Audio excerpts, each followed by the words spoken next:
Life application.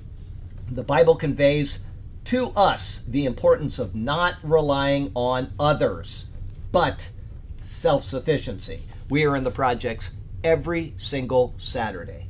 Okay, not all of us, but as a group, we have never missed a Saturday in 16 years. Not one. We've had a hurricane, we've had heavy rains, we've had cold, we've had hot, we've had Christmas Day, or any other holiday except Thanksgiving, because that's obviously a Thursday. But we've hit every single holiday that you can think of. We've had every possible thing that could go wrong, and yet we have never missed a Saturday in the projects. Okay, I can assure you that they do not teach those people self-sufficiency. If we were not down there telling people how to be self-sufficient, they wouldn't even know what that word means. And the funny thing is, a lot of the people that are in the projects are people that have either gone with me to high school, before me or after me, or are still going to high school right now in the high school that I went to. These aren't people that are uneducated. They aren't people that are just out of society completely, but they know nothing beyond what they have at home. It shows you the effect that living in the projects has on a person, because they're going to the same school that other people go to, and yet they go back to the don't they? Right back to the projects, and they're there the rest of their life. And I think they didn't learn anything in school. We're not teaching people self-sufficiency. They didn't give them 50 days. Yeah. To leave and get used to. Yeah, absolutely. They didn't have their 50 days to get used to something else. Every day of their life, they just get on the bus, they go to Riverview or to Sarasota High, and then they get back into their life, and that's it. And they're there the rest of their lives. There's no self-sufficiency there unless somebody is there to try to teach them that. And we have had a little bit of success. I'm going to tell you, it has not been a lot. In 16 years, I'd say 10 cases maybe 8. But we have had some people that have actually got their first job of their life. We've got people that, work. One person drives cabs all night. I mean, these people are actually productive members of society now. But it's few and far between. But that's why we go there, is to try to teach people not just about Jesus, but how they can be productive. I remember talking to one of the boys.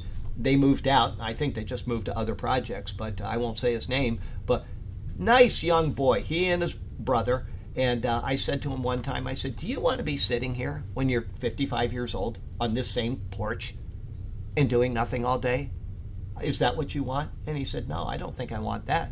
Well, that's what you're going to do unless you get your life straight. You've got to be self-sufficient. I don't know what ever happened to him, because like I say, they moved out. But I think about that kid all the time, He's named after one of the books of the Bible, so the guys that go to the missions with me will know who I'm talking about, but don't say it out loud. Okay, it goes, I'll read that again. The Bible conveys to us the importance of not relying on others, but self-sufficiency. It even goes on to show that we are to care for others who cannot care for themselves.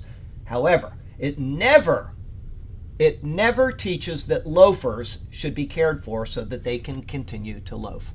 And that is what the U.S. government not only teaches, it encourages people to be totally dependent on the government.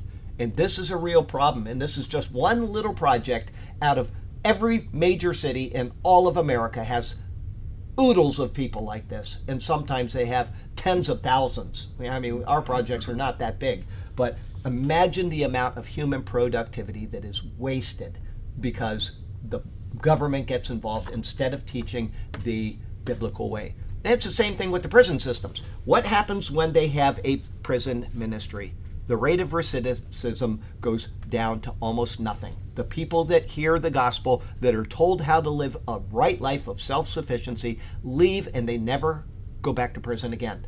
But the government does not want prison ministries, and so they discourage it at the federal level. And so what do we have? We've got people that continue their whole life back in prison, killing people, back in prison, get out after 10 years, go out and rob somebody, kill somebody, back in prison for 10 more years. There's no sense of hope for these people because they don't know the gospel. It is Jesus that will get people to live the right life. So whatever, this is the life, the world that we live in, and all we can do is our best to try to help these people. So, verse 4:12.